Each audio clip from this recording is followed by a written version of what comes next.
अस्सलाम वालेकुम। Welcome back to trade विदियास। कल वीडियो नहीं बनाई, उसका मेन रीज़न ये था कि मैंने यही कहा था आप लोगों को कि मार्केट जो है इस वक्त बिल्कुल ऐसी सिचुएशन में है कि मार्केट यहाँ से गिरी है। तो बड़े से जितने भी H4 के अलावा जितने भी टाइम फ्रेम से, चाहे वो H1 की बात कर लें, चाहे M30 की बात कर लें या फिर M15 की बात करें, सारे बेरिश हो गए थे इस ड्रॉप की वजह से। लेकिन एक टाइम फ्रेम हमारे पास H4 बुलिश था और मैंने कहा था कि मार्केट को मैंने ये भी कहा था कि शायद बहुत सारे लोगों को बुरा लगे, क्योंकि हर एक बंदा इतना गिरने के बाद मार्केट तो यही सोच रहा था कि बस रिवर्सल स्टार्ट हो गया है, अब हमने सेल लेना है, सेल लेना है। और ऐसे मौके पे आप ये कहो कि नहीं मार्केट स्टिल बुलिश है, तो ऑब्वियसली सबको बुरा लगता है। क्योंकि ये मार्केट इनको वही नज़र आ रहा होता है जो कि दिखता है इनको। M15 में यही नज़र आ रहा होता है कि गिर रहा है तो बस ये गिरता जाएगा। M30 में यही नज़र आ रहा था। लेकिन जैसे ही ये एरिया बताया था कि 40 62 से लेके 40 का एक एरिया है, और नीचे 39 41 से लेके 39 78 का एरिया, इन दोनों एरियाज़ में से किसी एक एरिया में मार्केट ने रुक जाना है। और रुकने के बाद हमने सीधा बाइंग नहीं करनी, बल्कि हमने वेट करना है कि M5 M15 छोटे टाइम फ्रेम, अगर यहाँ से मार्केट ने रिवर्स देना है ऊपर की तरफ, तो मार्केट का ये है कि अगर यहाँ से रिवर्स लेना है तो मार्केट को यहाँ पे हमें M30 M15 में कम से कम एक बुलिश पैटर्न देना पड़ेगा। एक बुलिश पैटर्न देगा तब जाके हम उसको ये कंसिडर करेंगे कि हाँ, अब मार्केट जो है एक निकल यहाँ से निकल सकती है बाय साइड पे, तो हम बाइंग शुरू करेंगे। और फर्स्ट इनिशियल टारगेट हमारा ये 33 55 का एरिया होगा वीकली, और आराम से हम उसको ऊपर भी होल्ड कर सकते हैं। फ्राइडे का दिन है, काफ़ी इंपॉर्टेंट है, क्योंकि मूवमेंट ज़्यादा होनी है। वीकली कैंडल बहुत इंपॉर्टेंट है कि किस तरह क्लोज होती है, उसकी क्लोजिंग भी बहुत इंपॉर्टेंट है, हर एक एंगल से काफ़ी इंपॉर्टेंट है। सोचा कि आज वीडियो ज़रूर बनाऊँ। तो करंटली अगर गोल्ड की हम बात करें तो H4 में आपके सामने है कि मार्केट ने यहाँ पे ब्रेकआउट दिया, एक लो लगाया, फिर ब्रेकआउट दिया, उसके बाद कोई रिट्रेसमेंट शो नहीं की। यहाँ पे एक रिट्रेसमेंट आई और फिर ये डबल टॉप फॉर्मेशन बना के फिर रिट्रेसमेंट, और अपने first POI point of interest पे आई है मार्केट, और वहाँ पे ही मार्केट ने ही फर्स्ट पॉइंट ऑफ इंटरेस्ट पे ही मार्केट ने अपना जो है पूरा एक पैटर्न चेंज करना शुरू कर दिया। अगर मैं आपको बता दिखा दूँ कि M15 में कैसे चेंज किया है, तो M15 में देख रहे हैं कि मार्केट इससे पहले ऐसे गिरती आ रही थी, लो पे लो लगाई जा रही थी। ये आपके सामने है, मार्केट यहाँ पे गिरी, हाई लगाया, फिर ये लो लगाया। मैं इसका कलर चेंज कर देता हूँ ताकि देखने में आसानी हो, और ब्लैक कलर कर देते हैं इसका। जैसे कि आप यहाँ से देख सकते हैं, मार्केट ऊपर गिरी, यहाँ से गिरी, फिर ये लो लगाया, फिर ये हाई लगाने के बाद ये एक नया, ये लो को ब्रेक करके एक नया लो लगा दिया, कोई रिट्रेसमेंट नहीं, ये वाला एक लो लगा दिया। और फिर यहाँ से एक मार्केट ने ये हाई लगाने के बाद एक और नया लो लगा दिया, और वो ये लो था। इस लो को लगाने के बाद मार्केट ने कोई नया लो नहीं लगाया, बल्कि अपने पिछले हाई को यहाँ पे ब्रेक करके एक बुलिश मोमेंटम क्रिएट किया। अब मार्केट इस हाई और इस लो के बीच में मूव कर रही है M15 में, लेकिन M15 ये शो कर रहा है कि उसने एक बुलिश ब्रेकआउट ऊपर की तरफ दिया है। जब तक ये लो ब्रेक नहीं होता तो M15 हमारे पास स्टिल एक बुलिश मोमेंटम है। अगर हम इंटरनल स्ट्रक्चर्स की बात करें, इंटरनल, ये तो एक एक्सटर्नल स्ट्रक्चर हो गया। इंटरनल स्ट्रक्चर की बात करें तो यहाँ पे लोअर लो लगाया मार्केट ने, और फिर मार्केट ने यहाँ पे इक्वल लो लगा के पिछली लो को नहीं ब्रेक किया और अपनी पिछले हाई को ब्रेक कर दिया, और फिर ये चेक करें हाई पे हाई लगाते जा रहा है। तो ये एक जो है निशानी होती है मार्केट की कि मार्केट इंटरनली भी बुलिश है, एक्सटर्नली भी बुलिश है।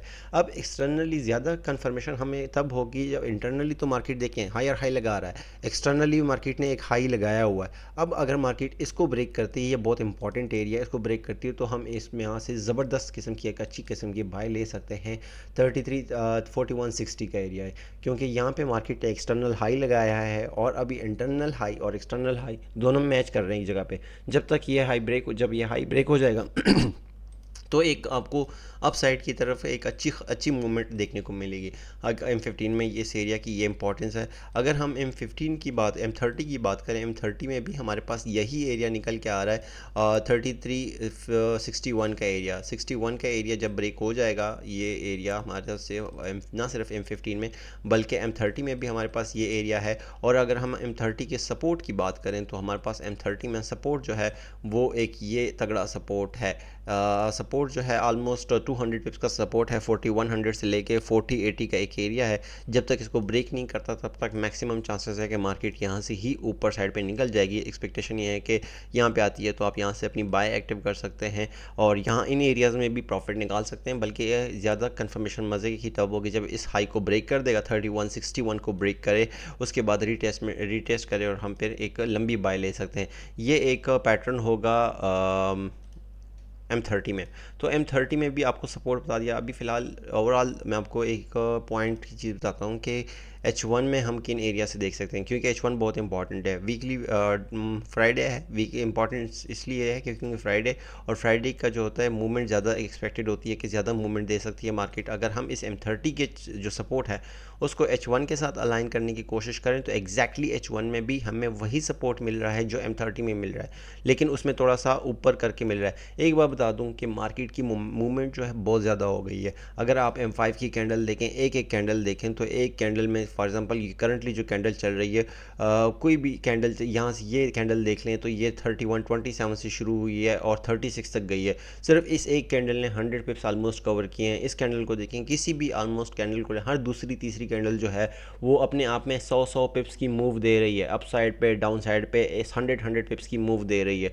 तो ओवरऑल जो मोमेंटम है वो बहुत ज़्यादा है, मार्केट बहुत वोलेटाइल हो चुकी है। अगर आप ये सोच रहे हैं कि मैं 30 पिप्स के साथ, 50 पिप्स के साथ, 70 पिप्स के साथ एसएल के साथ ट्रेड करूं तो ये बहुत मुश्किल होगा आपके लिए, बहुत मुश्किल होगा। आपको अगर ट्रेड करना है आपका एसएल बड़ा होना चाहिए, क्योंकि एक एक जो कैंडल है वो सिर्फ पहले होता था कि एक कैंडल होती थी 20 30 40 पिप्स का मूव देती थी।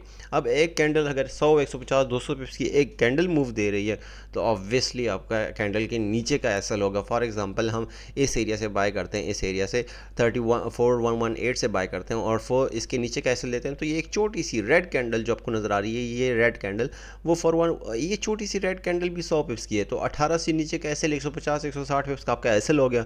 तो हमेशा अभी फ़िलहाल करंटली जो सिनेरियो है, इन सिनेरियोज़ में अगर आप बड़े एसएल बर्दाश्त कर सकते हैं तो आपको बड़े एसएल देने पड़ेंगे। अभी हमने आज सारा दिन इस एरिया को देखना है। ये जो एरिया है हमारे लिए एक अच्छा बाइंग एरिया है, 4100 से लेके 4180 का एक बाइंग एरिया, यहाँ से हम बाय कर सकते हैं।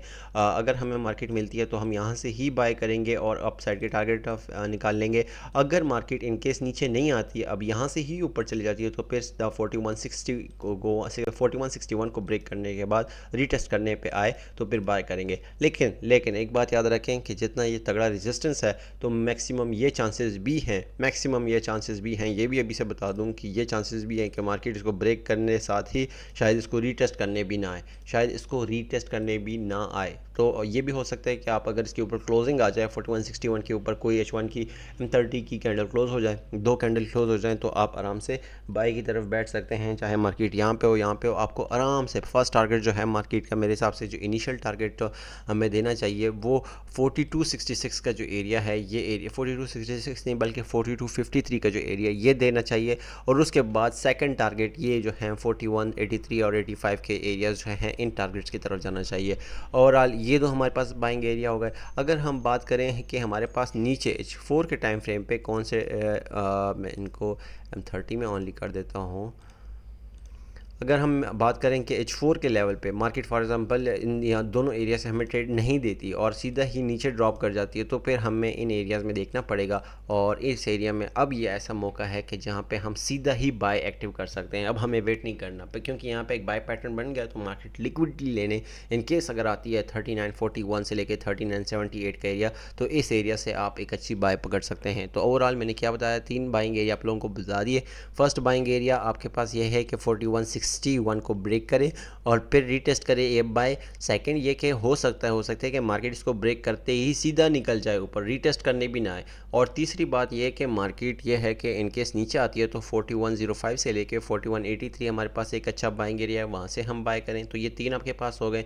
फोर्थ बात ये है कि मार्केट का ये जो एरिया है 3941 से लेके 3978 का एरिया, इन एरिया से बाय कर सकते हैं इनकेस अगर मार्केट नीचे लिक्विडिटी उठाती है। एक बात याद रखें कि सेल के कोई ट्रेड नहीं है, सेल का कोई सिग्नल इसलिए मैं नहीं दे रहा क्योंकि मेरे हिसाब से करंटली कोई सेल का सेटअप मौजूद नहीं है। सेल सिर्फ तब सेल देखूंगा अगर 3978 के नीचे कोई H4 की क्लोजिंग आ जाए, तो बाय को बिल्कुल 100%, बल्कि नहीं मैं कहता हूँ 900 200% आप बिल्कुल ख़त्म कर दें सेल बाय को। फिर हम सिर्फ सेल देखेंगे। फिर हमारे सेल में नीचे की तरफ से 3722 टारगेट्स हैं, फिर ये नीचे 3500 के टारगेट्स भी हैं, लेकिन वो सारे टारगेट जो डिपेंड करते हैं वो इस एरिया पे करते हैं। लेकिन फ़िलहाल मैक्सिमम चांसेस हैं, 90% चांसेस हैं कि यहाँ से ही मार्केट जो है इस एरिया से या फिर इन एरिया से मार्केट आपको बाय की तरफ ट्रेड देगी। बाकी उम्मीद करता हूँ आपका दिन अच्छा रहे, क्लोजिंग अच्छी हो, प्रॉफिटेबल हो। Wish you best of luck. Thank you so much.